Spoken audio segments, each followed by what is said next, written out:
loves, we have today amazing guest teachers, Tantric superstar Shashi.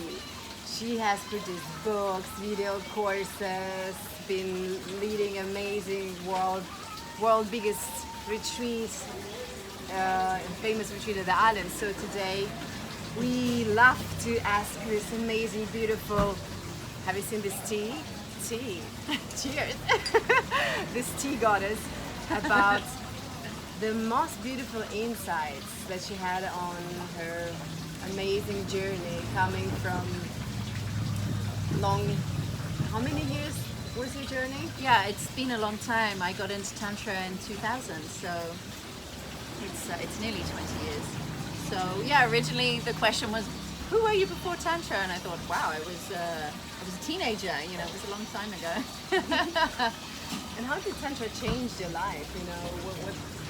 What would you be without Tantra? It's a good question what I'd be without it. Oh my God, because I was on an academic path and I was in Oxford doing PhDs and, I would probably be an academic if I wasn't with Tantra. Yeah. I don't know if there is in other words. But what really changed for me was actually about spirituality, because the reason I was in India in the first place, where I found Tantra, is I was such a seeker of truth. And I gave up everything to go to India and sit with enlightened gurus and do this thing called Advaita Vedanta. And I really had an amazing time. I thought when I was 21, I thought, I am completely enlightened. Like, I've made it, I'm just 21. Because I'd had this big realization. How was it? It was like big laughter and tears rolling down my face and like, oh my God, I'm none of that and I am this and how perfect and wonderful. And I was like, I'm ready to retire. I got it. Yeah. And in that moment, I fell in love. I'd been kind of celibate for a couple of years. Fell in love with someone I met in satsang, and we started relating, and we both thought like we're totally enlightened. And I think if you think you're enlightened, you just need to have a relationship and see how everyday life deals with it. Makes you more enlightened, no? Well, because we find ourselves sitting in satsang and being like, I am that, like with total recognition of who our true self was, who the soul is, but the small self was still there. So we'd still be arguing about the washing up, or some stupid little thing, exactly. Oh no. But I realized then, okay, these ancient systems that they have in India, these Vedantic systems of non-duality, they only work as long as you're gonna like live in a cave forever and do nothing. Then you can be sitting there going, I'm that, I'm that, I'm that. But if you actually want to engage in life, I just thought this isn't enough. This is not helping me integrate my higher self into my everyday life. So I consciously set out to find a path that would do that. I was like, okay, I'm sitting with the top enlightened people here, and it's not helping me be a better person. It's not helping me to have a better relationship. So how did Tantra actually help you to be a better person?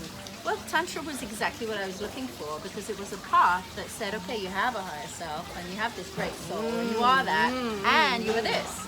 And you are this small self, and you have conditioning, and you have family stuff, and you have patterns, and you get triggered, and you have traumas and shadows.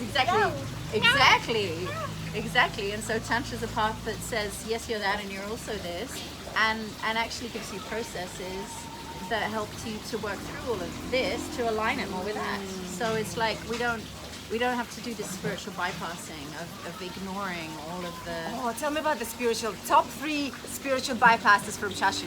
So, what's that?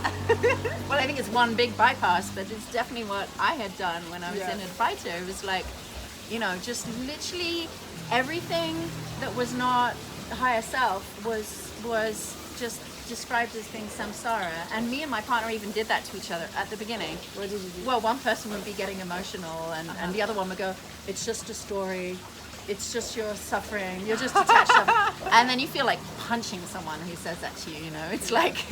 So what do we need to do instead? You can't dismiss your story, you need to hold space to your story.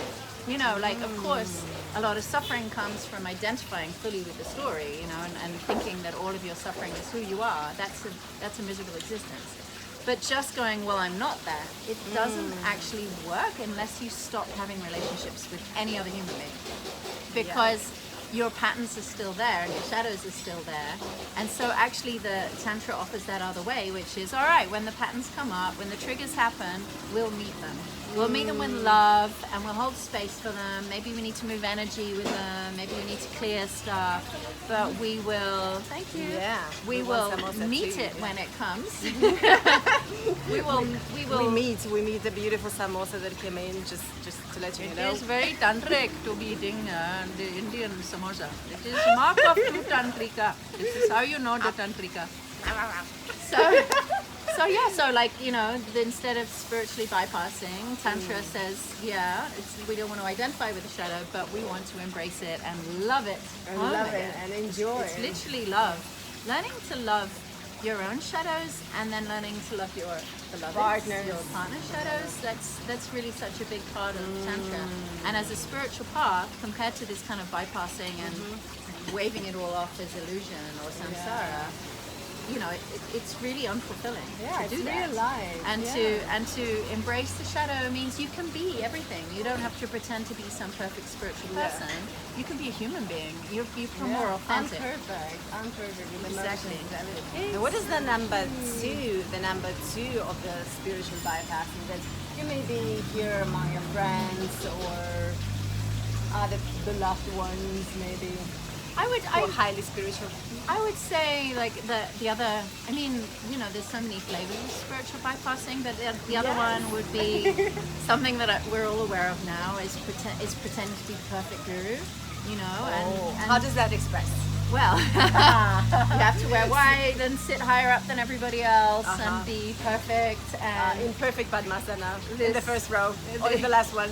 This whole, you know, this old school model of I'm better than you, and so I'll teach you. What's about the stones and the malas? Where you have to wear all the right clothes. And something I notice about this, like now we're all seeing that people are getting called out, and we're all going, you know, the Pope did this, and this guru slept with people, and that guru's had slaves, and you know, and we're surprised. But actually, that whole system of being better than, it's not really the tantric way to have this hierarchical structure. It's more about being authentic. And I often think when I look at the people who've had authority and who, especially, you know, I was with a lot of non-dual teachers who are always more enlightened than everybody else, and it actually creates separation. That's the irony of it. It actually creates more separation to say, I'm enlightened and you sit at my feet. And I think the biggest non-duality that we find is with lovers, because lovers love each other. Lovers are actually dissolving separation instead of creating separation. And I've seen people come together like Jewish and Islam through love. And it's like, you don't get that through the spiritual dogma, you get that through loving each other. You get that through the path of love, literally. So tell me about, actually, maybe we take it as a third bypassing, Tantra path, polyamory, multiple partners, spiritual growth, working in its own shadows. Maybe could you elaborate a little bit on this mystical big topic? Just few words. Well, from your wisdom. Tantra and polyamory are not the same thing. They've become very close together, and a lot of people think that to be tantric you have to be polyamorous, and that's not true. It's a choice, but it's not the only choice. So you can come to Tantra as an individual, and people don't understand that either. You can actually learn. I think it's better to start as an individual, to start learning about your own sexual energy, your own meditative capacity, opening your own heart. Like, I think it's a good idea to do at least a year really focusing on yourself. In Tantra, I teach women's workshops, you know, 5-week-long trainings, and it's like we learn about our sexuality without a single man. You know, because I think it's actually better to discover yourself first. So you can learn Tantra completely alone, and celibate even. And then you can learn as a couple. So you can be a really committed couple. I actually had 9 years in a committed couple relationship. I learned Tantra from my partner, and we stayed together 9 years. So I had tantric monogamy. I've also explored tantric polyamory. So what are actually your experiences between like tantric monogamy and tantric polyamory? Because now, like, you know, in our retreat or festival, they're coming, few couples, they're coming, some people who like have their partner on the side. So which guidance would you give to those who like are there with the unclear relationships? Good question. I think it's a good idea if you know that you really want to build your couple to actually do couples retreats, to go and find something specifically for a couple. And at festivals we always get a mixture. So I always like to say at festivals, like the one we're doing next week, I always like to speak to the couples and the individuals and to make sure that couples know they have choice. It's just about choice. It's not right or wrong. And sometimes it almost gets like the playground at school where it's like peer pressure, like if you're not polyamorous, then you're not really tantric, and it's just not true. It's just a choice, and each of us have to feel, where am I in my life? What serves me now? Does it serve me more to explore different mirrors and different lovers, or does it serve me more to cultivate a relationship? Nobody can answer that for you. You know, so you just need to know, and couples need to make that choice together and decide what they want. And it's not also a black and white thing of like monogamy versus polyamory. It's actually a kind of gray scale, because we all interact with more than one person. That it's like, how much do you interact? Do you hug other people? Most people hug other people other than their partner. Some people exchange energy, some people exchange tantric massages, some people do workshops with other partners, some people have sex with other partners. It's a whole sliding scale.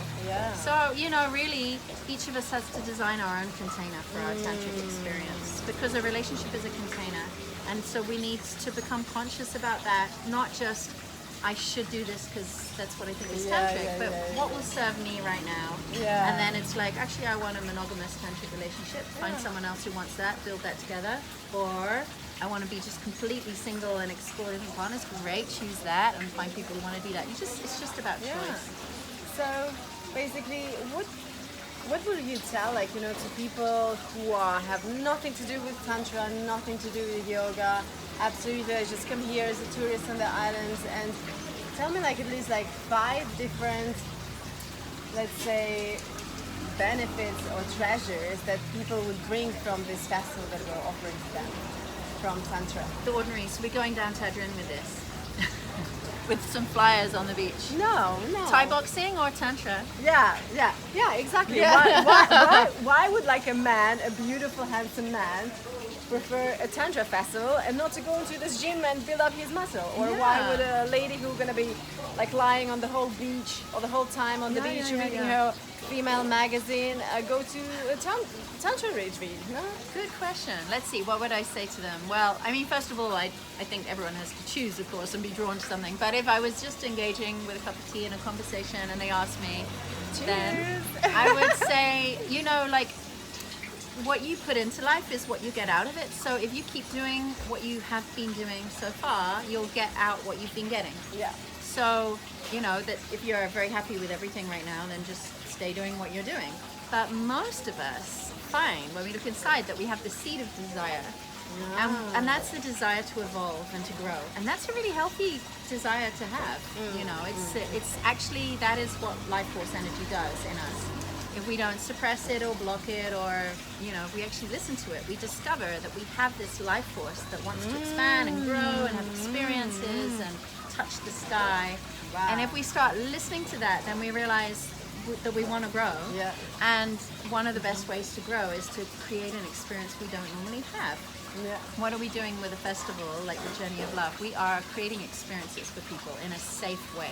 So we're creating the container, we're making it safe, we're giving people experiences they can have that they wouldn't normally have, so that they can experience a new part of themselves. Yeah, that's true. And hopefully that part that they will experience, I'm getting very enlightened here. Yeah, we all are. Hopefully the part that they will experience is their higher self. And of course their beloved shadow that they're going to fall in love with. But also one of the aims is to expand using our energy. So in Tantric, I also teach actually a lot of Taoist practices, which is like the Chinese cousin of Tantra. That's my main practice. What is the difference actually? Oh, that's a very good question. I mean, concise. There's more focus on energy in the Taoist practices. It's like energy electronics. It's like exactly working out like how it moves up the spine and through here and out of the breasts, and you know, so it's like plumbing our sexual energy. So it's got more technicality to it. But one of the main differences, I'd say, is in Tantra, often we want to raise energy up and offer it to the divine. And in Taoism, we want to connect heaven and earth together and meet in the middle. So it has a different effect when you do the different practices.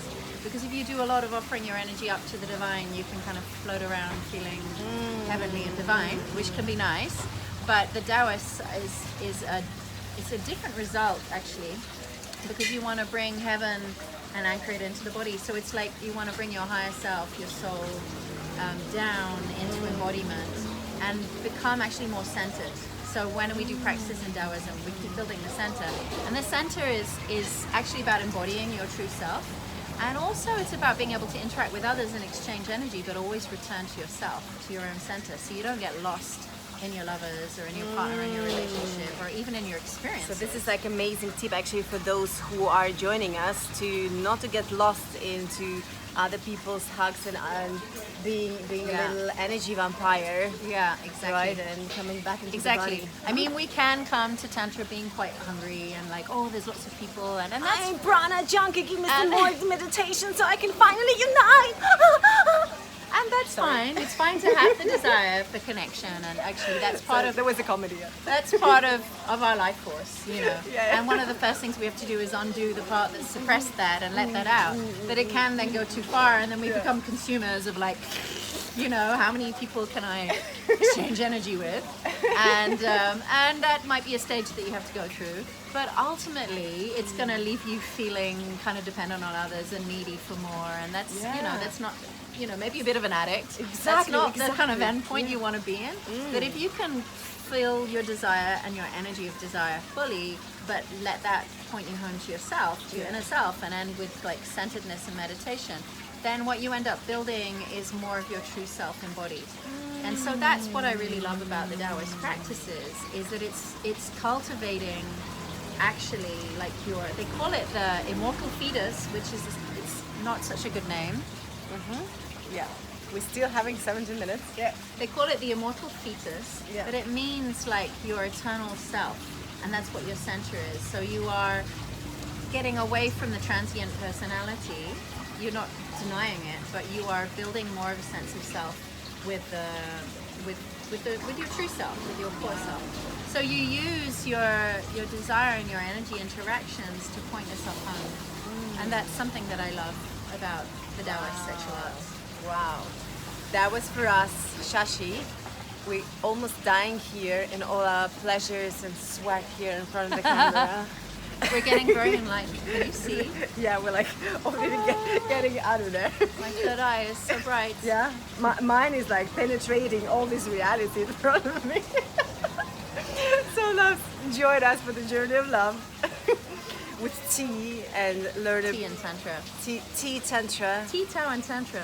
Tea, Tao, Tantra, teasing, tears. What else do we have for tea?